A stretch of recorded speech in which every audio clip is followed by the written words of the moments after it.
Assalamualaikum warahmatullahi wabarakatuh. Al-Fatihah.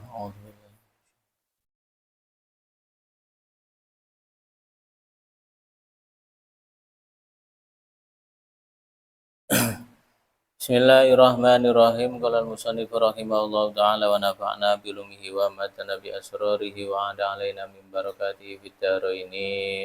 Amin. Bismillahirrahmanirrahim. Wal maqalatu sabi'atu. Wal maqalatu utai maqalah as-sabi'atu kang kaping 7. Maqalah sing nomor 7 sangka bab sulasi. Iku an Dawuda, iku saking Nabi Dawud. An Dawuda iku saking Nabi Dawud, an Nabi kang dadi Nabi. Alaihi muga-muga tetep ing atase Nabi Dawud, assalamu utawi selamatan. Dawuh sing nomor 7 iki dawuh sangka Nabi Dawud. Tegese ing dalam keterangan kitab pintu niki dijelasaken niki termasuk isi saking suhuf. Isi saking suhuf saking kitab ini Nabi Daud berarti saking kitab apa? Zabur. Saking kitab Zabur. Wonten sebagian keterangan dawuh niki boten saking Nabi Dawud tapi saking suhuf Ibrahim.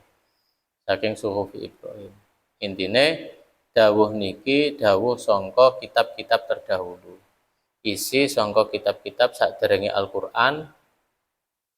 Nah, nek mriki dijelasaken an Dawud saking Nabi Dawud alaihi salam, alaikum muga-muga tetep ing atase Nabi Dawud assalamu utawi keselamatan. Apa dawuhne? Apa isi dawuh sing dawuh Sayyid Nabi Dawud iki mau? Kala ngendika sapa Dawud an-Nabiyyu. Kala ngendika sapa Nabi Dawud alaihi salam, Ukhiya den wahyu akan sapa ingsun. Ukhiya den paringi wahyu sapa ingsun fi Zaburi ing dalam kitab Zabur. Wa huwa utawi Az-Zabur kitabun iku kitab unzila kang den turunaken apa kitab alaihi ngatasé Nabi Dawud. Apa isine wahyu mau? Apa isi termasuk isi daripada kitab Zabur iku mau? Hakun alal akili. Apa ukhiya dan wahyu akan fi ukhiya dan wahyu akan fi Zaburi. Jadi naibul fa'il mau keliru nggih. Kala ngendika sapa Nabi Daud ukhiya dan wahyu akan fi Zaburi dalam kitab Zabur apa hakun alal akili ngono. Apa dawuh hakun alal akili. Hakun wajib alal akili ing atase hakun iku wajib alal akil ing atase wong kang anduweni akal kang sempurna. Al akili temriki wonten al ta'rif sing dimaksud wong sing duweni akal sing sehat, wong sing duweni akal sing sempurna. Ai wajib tegese iku wajib alaihi ing atase al akil alla yastaghila utawi yen to ora ketungkul sapa al akil. Allah yastaghila utawi yen to ora ketungkul sapa akil illa bisalasin kejaba kelawan telung perkara minal khisali bayani saking pira-pira pekerti wajib kanggone wong sing anduweni akal Allah yastaghila illa bisalasin yaiku ora ketungkul kejaba nang telung perkara iki. Maksudnya ngeten, orang yang mempunyai akal sehat itu orientasi akalnya, orientasi hatinya itu hanya akan tertuju pada 3 ini. Dia akan fokus dan memaksimalkan 3 hal ini. Apa iku tazawudun? Rupane golek sangu, tazawudun tegese golek sangu lima adin maring gon bali aili akhiratihi tegese krana akhirate al akil aili akhiratihi krana akhirate al akil piye carane golek sangu mau bi ada il amali kelawan ngelakoni pira-pira ngamal as-sholihati kang bagus. Orientasi orang yang mempunyai akal yang sehat, orang yang mempunyai akal yang waras, orang yang mempunyai akal yang sempurna, itu tidak akan lepas dari 3 hal ini. Apa itu? Yang pertama adalah selalu mengusahakan mendapatkan membawa bekal sebanyak-banyaknya untuk akhiratnya. Karena orang yang berakal sehat itu pasti akan meyakini bahwasanya setelah kehidupan dunia ini akan ada kehidupan yang kekal, yakni di akhirat. Nah, pasti ada hari penghakiman, pasti ada hari yaumul hisab, penghakiman yang sebenar-benarnya, yang hakiki itu ya besok di akhirat. Nah, ini orang yang berakal sehat. Berarti orang yang berakal sehat itu orang yang beriman. Orang yang beriman pada hari akhir. Orang yang beriman kepada Allah Subhanahu wa taala, orang yang beriman kepada Rasulullah Muhammad sallallahu alaihi wasallam, beriman tentang apa yang dibawa, apa yang diajarkan oleh Rasulullah Muhammad sallallahu alaihi wasallam, dan meyakini semua itu adalah sebuah kebenaran. Karena yang membawa itu adalah orang yang benar-benar benar, orang yang benar-benar benar. Artinya tidak diragukan lagi kebenarannya. Jadi apa yang disampaikan oleh Rasulullah berupa hari akhir, berupa hari kiamat, yaumul mahsyar, yaumul mizan, yaumul hisab, yaumul jaza, hari pembalasan, itu kan semuanya kan ikhbar, sebuah kabar. Nah, kebenaran, keautentikan kabar itu ya dilihat dari siapa yang mengkabarkannya. Maka kita lihat sosok Rasulullah, siapa beliau? Nah, beliau kita ketahui beliau adalah sejak kecil sampai beliau wafat sekalipun tidak pernah berbohong. Sejarah manapun mencatat bahwasanya Rasulullah tidak pernah berbohong. Beliau sampai mendapatkan julukan Al-Amin. Beliau tidak bisa membaca, tidak bisa menulis, ummi. Terus bagaimana tentang kabar-kabar itu? Itu menunjukkan keautentikan bahwasanya apa yang disampaikan oleh Rasulullah itu benar-benar dari Allah Subhanahu wa taala, dari sesuatu yang lebih besar, sesuatu yang lebih luas pengetahuannya. Wong sing ngomong nggak pernah bohong, terus dia tidak bisa membaca, tidak bisa menulis. Andai kan Rasulullah bisa membaca, bisa menulis, mungkin itu dari kitab lain, mungkin dari mungkin dari pengetahuan ilmu dari sebelum Rasulullah. Tapi nyatanya Rasulullah tidak bisa membaca, tidak bisa menulis. Al-Quran dari mana itu? Al-Quran kok sekarang berupa tulisan. Rasulullah punya juru tulis. Apa yang disampaikan Rasulullah kalau itu berupa Al-Quran harus ditulis agar tidak hilang. Itu konsep Rasulullah seperti itu. Dan Rasulullah sendiri itu tidak, sejak kecil tidak didampingi oleh orang-orang terdekat. Iya kan? Sejak kecil sebelum beliau lahir ayahnya sudah meninggal. Kemudian setelah lahir dibawa Halimatus Sa'diyah ke Bani Sa'id sana, tidak bersama dengan ibunya, tidak bersama dengan kakeknya. Kemudian umur 4 tahun ibu Rasulullah meninggal dunia. Kemudian selang 2 tahun kakek Rasulullah meninggal, dirawat oleh pamannya. Ya tentu tidak seperti perawatan orang tua sendiri. Tapi meskipun begitu, sahabat Abu Thalib itu sangat menyayangi Rasulullah di atas beliau menyayangi putra-putranya. Itu dalam sejarah dikatakan, dalam sebuah keterangan dijelaskan di situ, keluarga sahabat Abu Thalib itu tidak akan makan kecuali Rasulullah makan dulu. Itu saking oleh sayangi pamane Kanjeng Nabi nang Kanjeng Nabi. Nah, kenapa? Apa hikmah dibalik Rasulullah tidak tidak didampingi oleh orang-orang terdekatnya? Ya karena itu, karena apa yang disampaikan oleh Rasulullah itu berkaitan dengan hal-hal yang di luar nalar. Dan di dalam Al-Quran disebutkan juga ada cerita-cerita terdahulu. Ada kisah-kisah para nabi, kisah-kisah para sholihin, orang-orang terdahulu yang syarat akan hikmah. Itu seandainya Rasulullah kok ditunggui orang-orang terdekatnya, bisa jadi itu adalah dongeng masa kecil Rasulullah. Tapi Rasulullah tidak pernah didongengin karena orang-orang terdekatnya itu sudah meninggal dunia. Memang disetting Allah Subhanahu wa taala seperti itu agar menjaga, menjadi bukti kemurnian apa yang disampaikan oleh Rasulullah itu benar-benar wahyu dari Allah Subhanahu wa taala. Nah, ketika orang yang berakal seperti ini, orang yang berlogikanya main, oh benar, oh berarti akhirat itu benar adanya karena disampaikan oleh orang-orang yang benar, tidak pernah berbohong. Dengan karakter yang seperti itu, secara akal, secara logika, maka apa yang disampaikan oleh Rasulullah adalah sebuah kebenaran. Adanya akhirat, adanya hari akhir, adanya surga, adanya neraka, itu semuanya adalah hal yang benar. Diruntut dari segi logika seperti itu.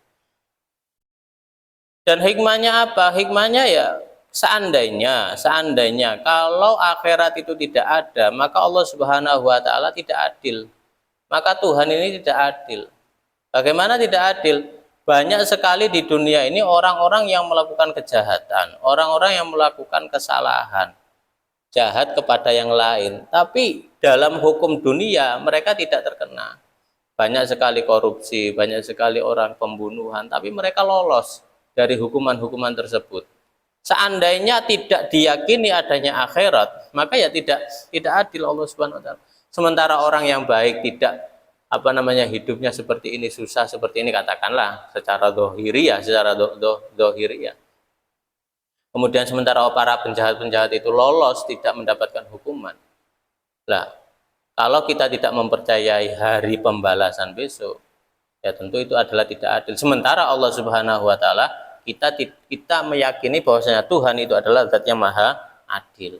Maka dengan apa kalau digabungkan, diterapkan dengan keterangan tadi, apa yang dikatakan oleh Rasulullah tentang hari akhir itu ya benar-benar ada sebagai apa? Sebagai penghakiman terakhir, penghakiman yang paling adil dari Allah Subhanahu wa taala. Dan itu sebagai hikmahnya banyak itu mengiman kepada hari akhir itu. Sehingga orang itu terkontrol. Kalau kita meyakini hari akhir, kita tahu besok ada hari pembalasan. Apa yang kita lakukan di dunia ini pasti ada balasan. Fama ya'mal mithqala dzarratin khairan yarah, fama ya'mal mithqala dzarratin syarran yarah. Maka di dunia ini kita akan hidup teratur. Apa yang ngelakoni elek, eling besok ono apa jenenge balasane. Kalau kita yakin besok di akhirat itu ada balasannya, maka kita memperbanyak amal kebaikan, memperbanyak amal soleh, yang mana ada balasannya besok di hari akhir. Nah, orang yang mempunyai akal sehat, itu orientasi hidupnya, itu pasti akan, yang pertama, itu adalah dia selalu melakukan hal-hal yang yang di situ ada keuntungan akhiratnya. Jadi kalau dia mengambil keuntungan di dunianya, itu tidak akan lupa tentang keuntungan yang akan dia dapat di akhirat nanti. Kalaupun disuruh memilih antara keuntungan dunia dan akhirat, maka dia akan memilih keuntungan akhirat. Kalau bisa dua-duanya dia dicapai. Jadi intinya dia itu melakukan apapun di dunia ini, menjalani kehidupan di dunia ini, itu sebagai bekal untuk di akhirat, kehidupan di akhirat kelak. Karena dia yakin setiap apapun yang dilakukan di dunia ini pasti akan ada balasannya. Nah, itu begitu. Jadi setiap kehidupannya, orientasi hidupnya itu akan selalu digunakan untuk mencari bekal akhirat sebanyak-banyaknya. Itu. Kalaupun ada kemanfaatan yang bersifat duniawi, kok katut, ya alhamdulillah. Alhamdulillah, kok katut ya, tapi itu tidak bisa digabungkan. Nggak bisa disinkronkan antara urusan duniawi dengan urusan ukhrawi. Itu kebanyakan hal itu tidak bisa disinkronkan. Kalaupun ada, maka ya alhamdulillah. Ada keuntungan akhirat yang menjadi prioritas kita, Yang menjadi prioritas orang yang berakal itu sangune mati. Piye carane iso mule nang akhirat nggawa sangu akeh-akeh. Karena kita yakin kita pasti akan mati. Kita tidak akan hidup selamanya di dunia ini. Berapa tahun kita hidup di dunia ini. Tapi kebahagiaan akhirat, ya, kebahagiaan akhirat itu ya ditentukan di dunia ini. Maka kira-kira, makanya ikut takok, kira-kira, luwih penting di dunia utawa akhirat. Maka jawabannya adalah lebih penting kehidupan di dunia, karena ini menentukan. Karena ini menentukan bagaimana bejoga endo akhirat, itu tergantung do dunia.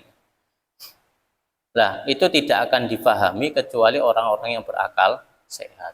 Kecuali orang-orang yang berakal sempurna.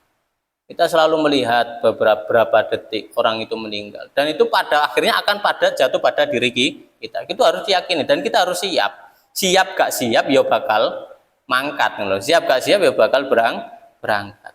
Dan habis berangkat, apa yang kamu bawa sebagai bekal untuk kehidupan di akhirat? Apa yang kamu bawa untuk menyelamatkan dirimu dari api neraka? Maka orang yang berakal sehat akan memprioritaskan ini, memprioritaskan kehidupan di dunia ini sebagai bekal akhirat. Karena ya kita menghindari hal-hal yang merugikan kita di akhirat. Itu saja cukup. Yang kedua, prioritas orang yang mempunyai akal sehat yang kedua adalah wa mu'natun lima asin. Wa mu'natun lan ongkos lan biaya lima asin krana pengupa jiwai. Lima asin krana pengupa jiwai. Ai kiamun tegese jumenengi bi amri kifayatihi kelawan urusan kecukupane al-akil wa saunihi lan ngreksa amri kifayatihi. Wa saunihi lan ngreksa amri kifayatihi. Yang kedua adalah prioritasnya adalah bagaimana dia itu bisa hidup di dunia ini dengan baik. Bagaimana dia itu bisa tercukupi kehidupannya. Nah, itu yang maksud dengan mu'natun lima asin. Bagaimanapun kita ini hidup di dunia, gitu loh. Bagaimanapun kita hidup di dunia, bagaimana kita ini hidup di dunia dengan baik, maka ya harus melakukan hal-hal yang bisa menjadikan kebaikan kita urusan di dunia. Tambahane ono piye urip iki iso juntrung. Nek urip kita untuk dunia iki iso juntrung dengan segala macam pernak-perniknya ya, dengan biayanya, dengan kehidupannya, ekonominya dan lain sebagainya. Itu kemudian dia itu prioritas kedua itu di situ. Artinya dia hidup di dunia ini enggak bermalas-malasan gitu. Maksudnya enggak bermalas-malasan. Ketika dia sudah diberikan pekerjaan oleh Allah Subhanahu wa taala, ditakdir mendapatkan pekerjaan, maka pekerjaan itu dia akan lakukan dengan sepenuh hati. Itu maksudnya ngono. Dia akan lakukan dengan sepenuh hati, dijaga pekerjaan itu kalau bisa dikembangkan sebagai bentuk rasa terima kasih syukur kita kepada Allah Subhanahu wa taala. Wa fi ibaratin lan ikut tetap dalam suci ibarah wa marammatun lima asin utawi dawuh wa marammatun lima asin. Maksudnya wa marammatun lima asin wa marammatun lan bagusi lima asin maring pengupa jiwa. Jadi ketika kita di dunia ini diberi Allah Subhanahu wa taala sebuah kenikmatan, sebuah anugerah, entah itu berupa sumber rezeki ya, berupa sumber rezeki, tentu karena ini adalah konteksnya adalah orang yang berakal sehat tentu dan didahului tadi untuk sebagai bekal akhirat, maka pekerjaan atau sumber rezeki yang dia cari adalah sumber rezeki yang diridhai oleh Allah Subhanahu wa taala. Ketika sudah mendapatkan sumber rezeki itu ya, ketika sudah mendapatkan sumber rezeki dari Allah Subhanahu wa taala yang halal, yang diridhai oleh Allah Subhanahu wa taala, maka selanjutnya dia akan menjaga, nandangi tugas sangka Allah Subhanahu wa taala. Katakanlah ana wong sing ditugasno Gusti Allah dodolan pentol, katakanlah. Dodolan pentol. Karo Gusti Allah diparingi apa jenenge sumber rezeki ini nduk dodolan pentol. Itu dilakukan dengan sepenuh hati.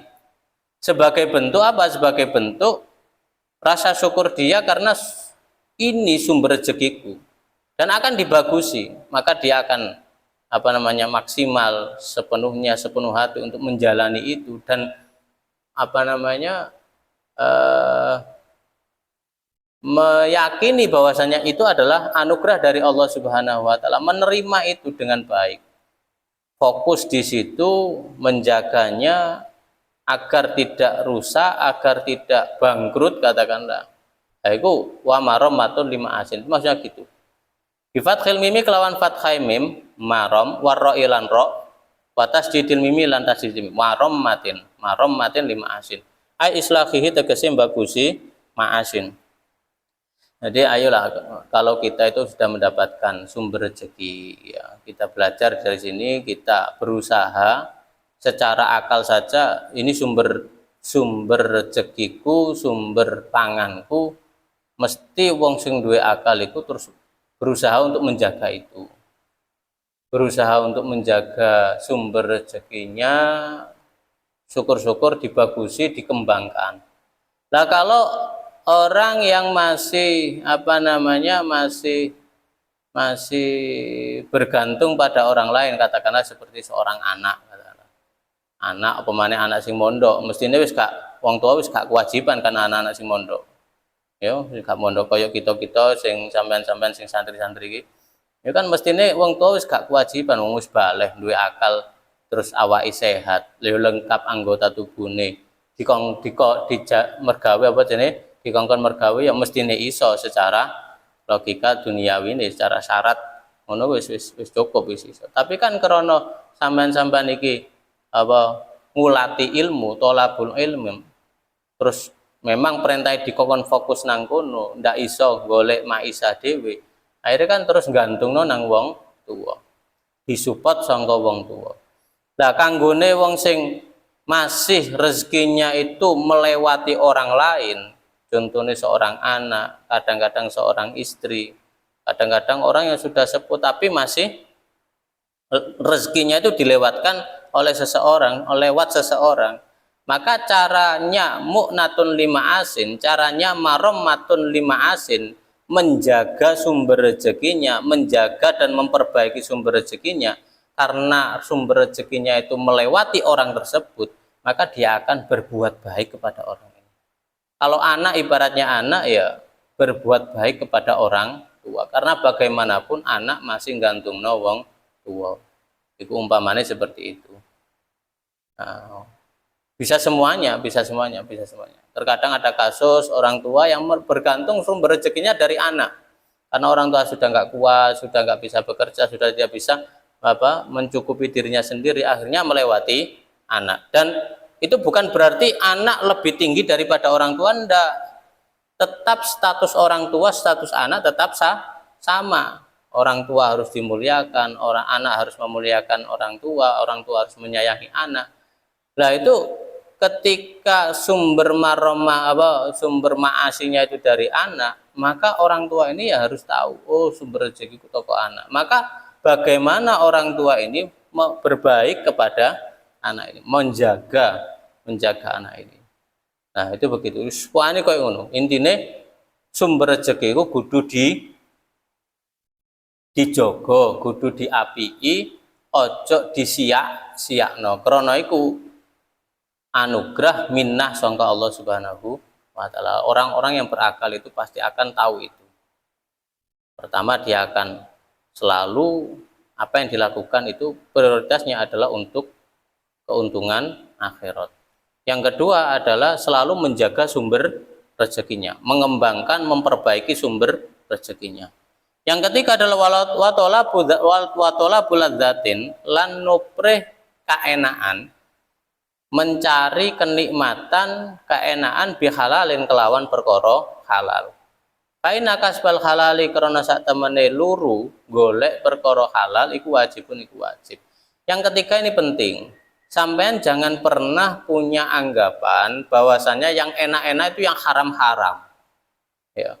Sampean itu jangan pernah mempunyai anggapan seperti yang ada dalam lagunya Bung Haji Roma itu. Kenapa yang enak-enak itu yang dilarang? Ya ndak. Ya pikirannya saja ke situ. Hanya terfokus ke situ. Kalau kita itu lebih luas wawasannya, banyak kok perkara-perkara yang nikmat, banyak kok perkara-perkara yang mengenakkan hati, mengenakkan pikiran kita, dan itu berasal dari perkara halal. Podo-podo mangkune ya, podo-podo mangkune, mangku anak bayi ngono kula seneng. Oh coba anggap mangku untuk warung kopi pangkon ngono ku. Lho. Kan enak toh, tapi kan haram. Tapi kan haram. Ono bojo, ono anak, guyon karo bojo, guyon karo anak. Jadi orientasinya hidupnya itu bukannya sing halal lae. Wong sing halal kok ono kok. Sing nikmat. Yo ngopi nyantai, ngopi judal-judal rokokan, kan gak haram. Gak haram. Masalah rokok itu wis perbedaan pendapat, wis dianggap gak haram ngono ae. Itu kan yo enak nikmat. Di situ ada kenikmatan tapi yang dihalalkan oleh Allah Subhanahu wa taala. Maka orientasinya dia akan tertuju kepada yang halal. Itu orang yang berakal seperti itu. Karena tadi mulai awal wis dipatoki dia itu selalu golek sangu akhirat. Banyak dari kita. Coba dibaca. Banyak sekali contohnya, banyak sekali. Kenikmatan, kesenangan tidak harus guyon dengan orang-orang yang haram ya. Banyak sekali kenikmatan yang dihalalkan oleh Allah Subhanahu wa taala. Kenapa harus memilih yang haram? Itu di situ. Jadi orang yang berakal sehat, orang yang berakal sempurna, dia akan memprioritaskan 3 ini dalam hidupnya. Yang pertama apa tadi? Selalu berusaha mendapatkan bekal sebanyak-banyaknya, bekal baik sebanyak-banyaknya untuk kehidupan di akhirat. Kemudian dia akan selalu menjaga sumber rezekinya. Menjaga sumber rezekinya kalau bisa dikembangkan, dibaiki, diislah, ya, diperbaiki lagi sebagai bentuk daripada rasa syukur kita kepada Allah Subhanahu wa taala telah diberi sumber rezeki. Yang ketiga adalah orientasi kenikmatannya, ya, kenikmatannya itu mengambil dari hal-hal yang dihalalkan oleh Allah Subhanahu wa taala. Mugi-mugi wonten guna lan manfaate kangge kula piyambak, mugi-mugi disarengi hidayah saking Allah Subhanahu wa taala sehingga dados bekal kita pinjang teng akhirat sareng-sareng Kanjeng Nabi Muhammad sallallahu alaihi wasallam ing dalam surganipun Allah Subhanahu wa taala. Amin ya rabbal alamin. Al-Fatihah.